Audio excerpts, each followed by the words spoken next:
খাদ্যখিনি বনাবৰ কাৰণে কি কৰিব সি বেলেগ বেলেগ কিবা বস্তুৰ সহায় ল'ব উৎসৰ সহায় ল'ব প্ৰথম কোনটো সহায় লয় লাইটৰ সহায় লয় লাইট মানে সূৰ্যৰ পোহৰৰ সহায় লয় সূৰ্যৰ পোহৰৰ কথাটো চাবচোন আমি যদি এই কথাখিনি এটা ৰাসায়নিক বিক্ৰিয়াৰ হয় লিখি যাওঁ তেতিয়া চবতকৈ বেছি ভালকৈ বুজি পাওঁ এইখিনি শুনি থাকিবা ফটোচিনথেসিসৰ কথাখিনি তাতে শুনি থাকিবা ইয়াত কৈছিলোঁ যে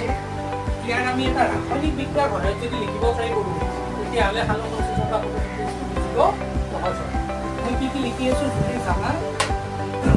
যদি দেখিছা কৈ দিবা